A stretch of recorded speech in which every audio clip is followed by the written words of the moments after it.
Hello दोस्तों, कैसे हैं आप लोग। तो आज हम लोग एमाइल दुर्खिम का संपूर्ण विश्लेषण कंप्लीट करने वाले हैं, जिसमें हम लोग हर एक छोटे पॉइंट को जो हमारे एग्ज़ाम के पॉइंट ऑफ व्यू से इम्पोर्टेंट होंगे उसे बारीकी से कंप्लीट करेंगे, वो भी बिल्कुल हिंदी में, बिना किसी देर किए।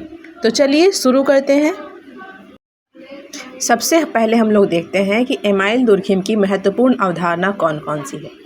महत्वपूर्ण अवधारणा में बहुत सारी अवधारणा है, इसमें बहुत सारी अवधारणा से सीधे क्वेश्चन आते हैं एग्ज़ाम में, लेकिन कुछ अवधारणा ऐसी भी है जहाँ से क्वेश्चन आते हैं, थोड़े मोड़े अक्सर आते हैं। तो जिसमें हम लोग देखते हैं, पहला है सामाजिक तथ्य, फिर है आत्महत्या। आत्महत्या के 4 प्रकार हैं, आपको पता होगा। यांत्रिक एकता और जैविक एकता, सामाजिक एकता, एनोमी की अवधारणा किसने दी थी बताइए।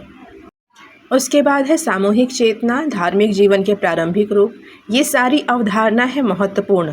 फिर है धार्मिक और टोटमवाद, सामाजिक व्यवस्था, श्रम विभाजन, अपराध और दंड की भूमिका, कार्यात्मकता, सामाजिक परिवर्तन और शैक्षणिक समाजशास्त्र। ये सारी अवधारणाएं हैं दुर्खिम की। इन सभी अवधारणा को हम लोग बेसिक कंप्लीट करेंगे, हर एक पॉइंट को ध्यान से देखेंगे। तो चलिए शुरू करते हैं पहली अवधारणा से। पहली अवधारणा हम लोग देखते हैं, सामाजिक तथ्य वे तरीके हैं, कार्य हैं और सोचने व व्यवहार करने के रूप हैं जो व्यक्ति पर समाज द्वारा बाहर से थोपे जाते हैं। समाज में अक्सर यह शुरू से चलता आ रहा है, समाज में समाज के लोगों पे अपनी बनाई हुई व्यवस्था, व्यवहार, नियम, सोचने के तरीके आदि को थोप देते हैं। इसकी मुख्य विशेषता और की पॉइंट देख देते हैं। पहला है बाह्य, एक्सटर्नल। तो देखते हैं एक्सटर्नल। बाह्य में सामाजिक तथ्य व्यक्ति के बाहर होती है, ये हमारे समाज, परंपरा, संस्था आदि में मौजूद होती है। अब है बाध्यकारी।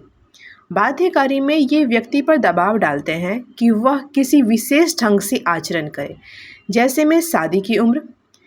अगर व्यक्ति सही उम्र पे शादी ना करे तो ये समाज में एक प्रेशर बनने लगता है कि लोग जितना जल्दी हो सके उम्र के साथ शादी कर लिया जाए। फिर लोगों को प्रणाम करना, बड़े का आदर करना। अगर आपके घर पे कोई मेहमान आए हैं, कोई बड़े आए हैं, अगर आप उन्हें प्रणाम नहीं करते हैं तो उनमें भी आपको कहा जाएगा कि आप में सही संस्कार नहीं है। त्यौहार मनाना आदि ये सारे बाध्यकारी कानून के तहत आते हैं। सामूहिक चेतना में ये व्यक्तिगत नहीं होती, सामूहिक सोच का हिस्सा होती है। जब ये सामूहिक सोच का हिस्सा ही है तो इसका एग्जाम्पल देखते हैं। नैतिकता, धर्म, भाषा, कानून, ये सारे सामूहिक सोच के अंतर्गत आते हैं। इसके एग्जाम्पल में हम लोग देख लेते हैं। भाषा, बोलने का तरीका, धार्मिक रीति रिवाज, विवाह की सामाजिक परंपरा, कानून और नियम। कानून और नियम के बाद फैशन के चलन, अपराध की धारणा। अब फाइनली इसका दुर्खिम का उद्देश्य देख लेते हैं। समाजशास्त्र को एक वैज्ञानिक अनुशासन बनाना चाहते थे और उनके लिए उन्होंने कहा है, सामाजिक तथ्यों का अध्ययन वैसे ही करो जैसे भौतिक वस्तुओं का करते हो, यानी समाज को विज्ञान की तरह वस्तुनिष्ठ रूप में देखो। यानी कि हम कह सकते हैं कि सामाजिक तथ्य का अध्ययन वैसे ही किया जाए जैसे कि भौतिक वस्तु को हम लोग देखते हैं। समाज को विज्ञान की तरह वस्तुनिष्ठ रूप में देखना चाहिए।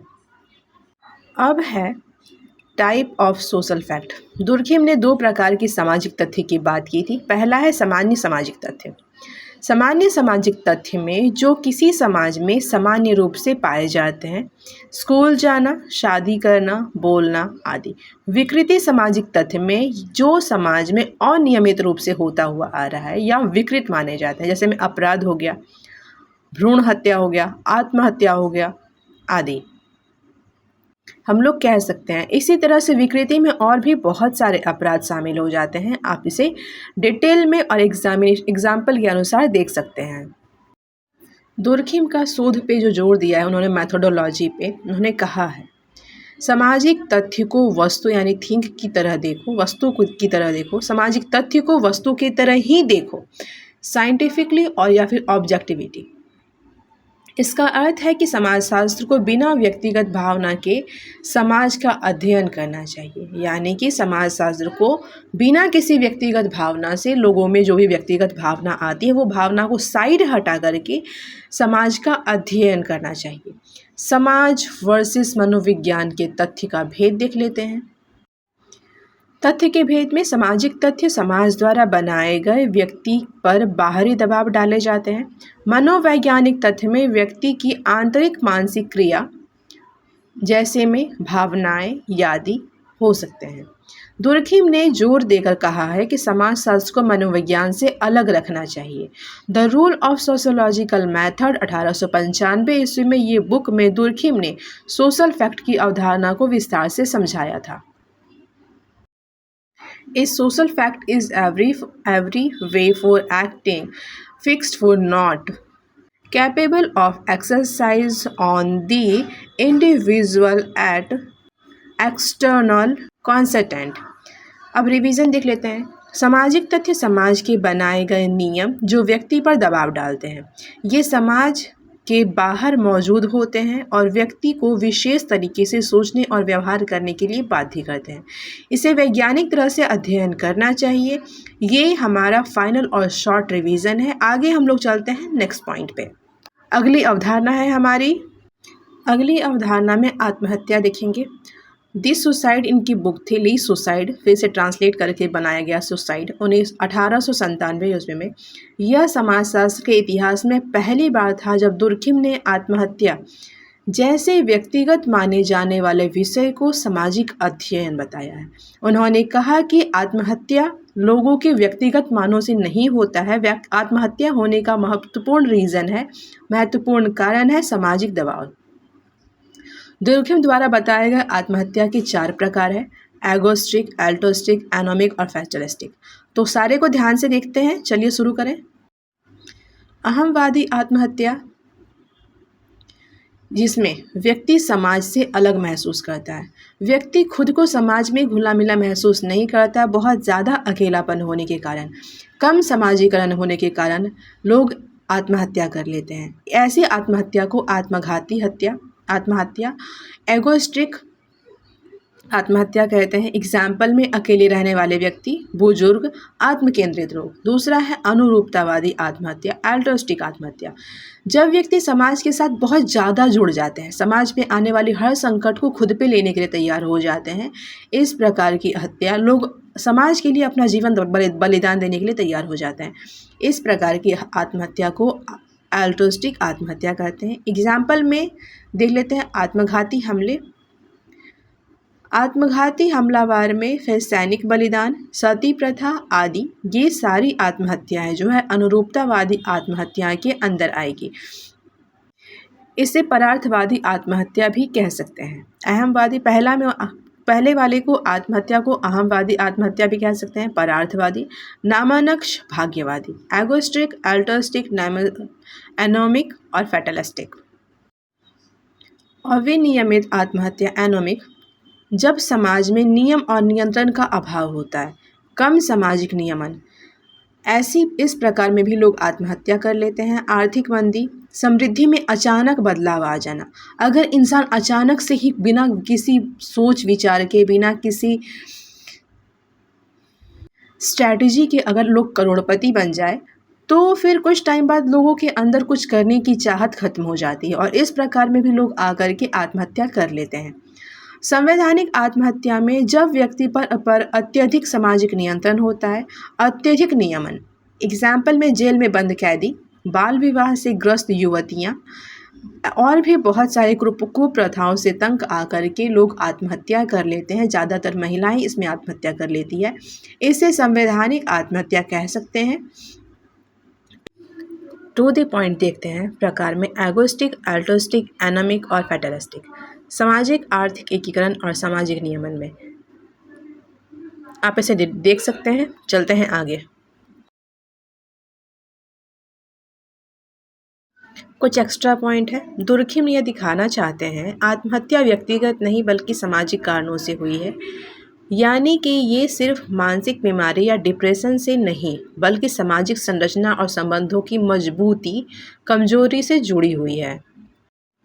दुर्खिम का शोध, उन्होंने आत्महत्या पर सांख्यिकी आंकड़े का उपयोग किया, स्टैटिकल डाटा। उन्होंने यूरोपीय देश में आत्महत्या दर, सुसाइड रेट का अध्ययन किया। विभिन्न धर्म, कैथोलिक, वर्सेस प्रोटेस्टेंट की आत्महत्या दर की तुलना की। प्रोटेस्टेंट निष्कर्ष निकाला गया कि प्रोटेस्टेंट समाज में आत्महत्या दर अधिक पाई जाती क्योंकि उनमें सामाजिक एकीकरण कम था। धार्मिक और पारिवारिक संबंध की भूमिका। धार्मिक रूप से जुड़े व्यक्ति आत्महत्या कम करते हैं। शादीशुदा एवं बच्चों वाले लोग भी आत्महत्या की संभावना कम होती, कारण उनका सामाजिक बंधन मजबूत होता है। दुर्खिम की आलोचना अब करते हैं, क्रिटिसिज्म देख लेते हैं। कुछ समाजशास्त्रियों ने आलोचना की, उन्होंने केवल सांख्यिकी डेटा पर ध्यान दिया था, व्यक्तिगत अनुभव और मनोविज्ञान पहलू को नज़रअंदाज किया था। आत्महत्या को केवल सामाजिक पहलू से देखना काफ़ी नहीं है। यांत्रिक और जैविक एकता। यांत्रिक एकता में सबसे पहले दुर्खिम की book the division of labour in society 1993 में दुर्खिम का उद्देश्य यह समझाना था कि समाज कैसे एकजुट रहता है और जैसे जैसे समाज आधुनिक होते जाता है उसकी एकता का तरीका भी बदलते जाता है। इसके दो प्रकार हैं। सामाजिक एकता, पहला है यांत्रिक एकता। इसमें समाज कैसा होता है? इसमें समाज जो है पारंपरिक होता है, छोटा होता है और साधारण समाज होता है। लोगों की विशेषता में सब लोग एक जैसे होते हैं, कार्य, सोचने की क्षमता, विश्वास में आदि। सामाजिक बंधन में समानता के कारण होती है। नियंत्रण, सामूहिक चेतना बहुत मजबूत होती है। उदाहरण में ग्रामीण समाज, जनजाति समुदाय आदि। कीवर्ड्स आप देख सकते हैं, परंपरा, समानता, सामूहिक चेतना, साधारण समाज। दूसरा है जैविक समाज। समाज, आधुनिकता, बड़ा, जटिल। उदाहरण में शहरी समाज, आधुनिक औद्योगिकरण में। इसके कीवर्ड में है विभाजन, परंपरा, विविधता, जटिल समाज। सामाजिक बंधन एक दूसरे पर निर्भर होते हैं। अब आगे इसकी तुलना देख लेते हैं हम लोग।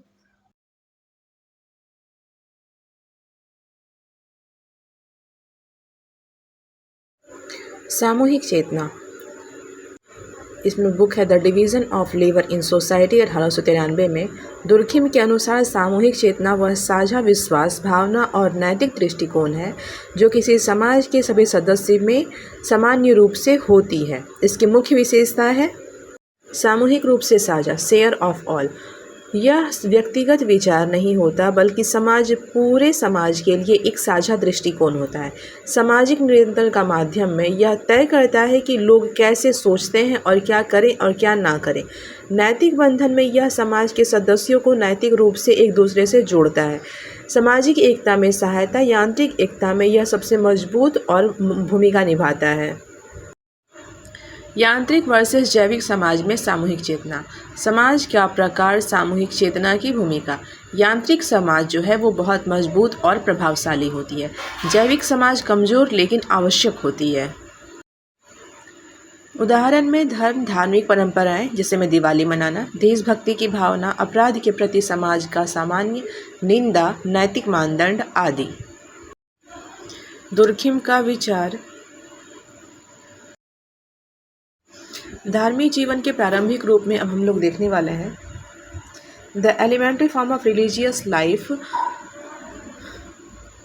The elementary form of religious life 1912 में दुर्खिम का उद्देश्य था धर्म की सामाजिक जड़ें क्या होती है। उन्होंने यह सिद्ध करने का प्रयास किया कि धर्म समाज की रचना और एकता का केंद्र है। मुख्य अवधारणा में टोटमवाद, टोटमिज्म में दुर्खिम ने ऑस्ट्रिया की आदिवासी जनजातियों का अध्ययन किया। उन्होंने पाया कि ये जनजाति एक टोटम को पूजती है, जैसे में कोई जानवर, पौधा या फिर चिन्ह। टोटम क्या है? एक प्रतीक, एक पवित्र प्रतीक जो जनजाति की पहचान और एकता का प्रतीक है। दुर्खिम के अनुसार जब लोग टोटम की पूजा करते हैं तो वे असल में समाज की पूजा करते हैं। पवित्र और अपवित्र। दुर्खिम ने धर्म को दो भाग में बांटा है। एक है पवित्र। पवित्र में वो विशेष होता है जो विशेष होता है, पूजनीय होता है, नियमों से जुड़ा होता है, जैसे में मूर्ति हो गया, ग्रंथ हो गया आदि। अपवित्र में जो सामान्य होता है, जो रोज़मर्रा में यूज किया जाता है, जैसे में खाना, कपड़ा, भोजन, वस्त्र, मकान आदि। धर्म का मुख्य कार्य इन दोनों के बीच अंतर बनाए रखना होता है। धर्म और सामाजिक एकता में अंतर। धर्म लोगों को सामूहिक भावना से जोड़ता है। जैसे में पूजा, त्योहार, अनुष्ठान, ये समाज की एकता और सामूहिक चेतना को मजबूत करती है। दुर्खिम का निष्कर्ष में देख लेते हैं, निष्कर्ष क्या है। धर्म एक सामाजिक संस्था है जो समाज को एक साथ बांधता है। जब हम ईश्वर की पूजा करते हैं तो असल में हम समाज की पूजा कर रहे होते हैं, ऐसा दुर्खिम का मानना है। दुर्खिम का श्रम विभाजन में division of labour in society 1893 में दुर्खिम का उद्देश्य था, जैसे जैसे समाज जटिल होता जाता है वैसे ही वैसे लोग विभिन्न भागों में बढ़ते जाते हैं और यह समाज को कैसे जोड़ता है। श्रम का विभाजन का अर्थ है जब समाज के लोग अलग अलग कार्य में विशेषज्ञ होते हैं, स्पेशलाइज्ड हो जाते हैं, तो व्यक्ति समाज में एक साथ एक अलग भूमिका निभाता है। हर व्यक्ति समाज में अलग अलग भूमिका निभाते हैं। उद्देश्य में एक डॉक्टर है तो वो इलाज करेगा, एक किसान है तो वो भोजन देगा, फसल उगाएगा, एक शिक्षक है तो वो ज्ञान देगा। इसी तरह से तो अब दूसरा है श्रम विभाजन और सामाजिक एकता का संबंध। दुर्खिम ने कहा था कि श्रम विभाजन समाज में जैविक एकता को जन्म देती है। जैसे जैसे लोग अलग अलग काम में लगते हैं, एक दूसरे पर निर्भर होते जाते हैं, इससे सामाजिक एकता मजबूत होती जाती है। स्वास्थ्य वर्सेस विकृति समाज में। नॉर्मल डिवीज़न ऑफ लेबर जब श्रम विभाजन संतुलित होता है तो लोगों के बीच सहयोग और न्याय बना रहता है। एबनॉर्मल डिवीज़न ऑफ लेबर में जब श्रम का बंटवारा अत्यधिक हो जाता है तो व्यक्ति अपने काम से अलगाव महसूस करने लगता है और इससे ही एनोमी की स्थिति पैदा हो जाती है। अब आगे चलता है श्रम की विभाजन की समस्या। दुर्खिम ने माना कि अगर श्रम विभाजन अनुचित तरीके से होती है तो लोग न्याय और सम्मान नहीं पाते हैं, तो समाज में तनाव, असंतुलन और आत्महत्या जैसी समस्याएं बढ़ जाती है। श्रम विभाजन आधुनिक समाज की नींव है जो सामाजिक एकता और परस्पर निर्भरता को जन्म देती है, लेकिन अगर ये असंतुलित हो जाए तो एनोमी, संघर्ष और अलगाव जैसी समस्याएं पैदा कर देती है। एनोमी, नियमहीनता या फिर सामाजिक दिशा का अभाव। दुर्खिम का अनुमानना है कि जब समाज में स्थापित नियम, मूल्य और नैतिक नियंत्रण कमज़ोर या टूटने लग जाते हैं तो व्यक्ति उलझन और असमंजस्य में पड़ जाता है। यही स्थिति एनोमी कहलाती है। इसकी मुख्य विशेषता, सामाजिक नियमन की कमी। व्यक्ति को यह समझ नहीं आता कि क्या सही है क्या गलत है। समाज की दिशा अस्पष्ट होती है, संक्रमण काल में प्रकट होती है। जब वह समाज तेजी से बदल रहा होता है तो औद्योगिकरण, संकट, आर्थिक संकट या फिर युद्ध के समय की बात है। व्यक्तिगत असंतुलन में व्यक्ति सामाजिक अपेक्षाओं और व्यक्तिगत इच्छाओं के बीच टकराव महसूस करता है। इससे मानसिक तनाव, अस्थिरता और आत्महत्या की प्रवृत्ति बढ़ती है। दुर्खिम के अनुसार एनोमी की स्थिति उत्पन्न होती है आर्थिक मंदी या फिर अचानक समृद्धि के कारण, विवाह टूटना या फिर सामाजिक बंधनों का कमज़ोर होना, पारंपरिक मूल्य का पतन होना। ये सारे जो हैं व्यक्तिगत असंतुलन में आते हैं। एनोमी और आत्महत्या। दुर्खिम ने कहा था कि एनोमिक सुसाइड उन्हीं लोगों में होता है जो ऐसी सामाजिक अनिश्चितता के दौर से गुजर रहे होते हैं। एग्जाम्पल में जब अमीर व्यक्ति अचानक दिवालिया हो जाए या फिर किसी समाज में नैतिक नियंत्रण खत्म हो जाए। दुर्खिम के अनुसार एनोमी सिर्फ व्यक्तिगत समस्या नहीं बल्कि सामाजिक विघटन का लक्षण भी है। अपराध और दंड, the rule of sociological method और अन्य लेख। दुर्खिम ने सोचा कि अपराध समाज का सामान्य और आवश्यक हिस्सा है। अगर समाज में ऐसा कोई भी समाज नहीं है जहाँ पे अपराध नहीं हो। समाज में अपराध होने के बाद ही समाज के नियमों का पता चलता है, समाज के नियमों में बदलाव आता है। यह सुनने में ही अजीब लगता है लेकिन उनके तर्क बहुत ही मजबूत थे। दुर्खिम सर के तक बहुत मजबूत थे। मुख्य अवधारणा में अपराध का समाज में होना सामान्य है, नॉर्मल है। तुर्खिम मानते थे कि कोई भी ऐसा समाज नहीं जहां अपराध बिल्कुल भी ना हुआ हो। हर समाज में कुछ न कुछ नियमों का उल्लंघन होता ही है, ये फिक्स है। ना हो ये पॉसिबल ही नहीं है। मतलब अपराध का होना बताता है कि समाज जीवित है और बदलाव कर सकता है। इसीलिए समाज में अपराध होना भी बहुत ज़रूरी है। अपराध समाज के लिए कार्यात्मक है। दुर्खिम ने मुख्य 3 प्रकार के फंक्शंस की बात की है। पहला है सामाजिक एकता को मजबूत करना। जब लोग किसी अपराध की निंदा करते हैं तो वे एकजुट होते हैं। इससे सामूहिक चेतना और मजबूत होती है। नैतिक सीमा की परिभाषा अपराध यह तय करता है कि क्या गलत है। समाज के नियम और स्पष्ट हैं। सामाजिक परिवर्तन की ओर संकेत करता है। कभी कभी अपराध भविष्य में कानून में सुधार लाता है। उदाहरण में महिला के अधिकारों के लिए संघर्ष शुरू में अपराध माना जाता था और बाद में ये कानूनी हक बन गया है। दंड की भूमिका। शुरू में हमारे यहाँ सती प्रथा भी थी। ये भी पहले एक नियम माना जाता था, लेकिन बाद में पता चला, धीरे धीरे लोगों को ये समझ में आया कि ये कोई दंड नहीं, ये कोई नियम नहीं, बल्कि ये भी एक सामाजिक अपराध ही है। दुर्खिम के अनुसार दंड का उद्देश्य अपराधी को पीड़ा देना नहीं होता, बल्कि समाज की सामूहिक चेतना को पुनर्स्थापित करना होता है। अपराधी को ये समझाना होता है कि उन्होंने जो किया है वो गलत है और फिर वो दोबारा अपने आने वाले समय में ऐसी अपराध ना करें। उसके आगे है, इसमें नैतिक व्यवस्था बनी रहती है। समरी।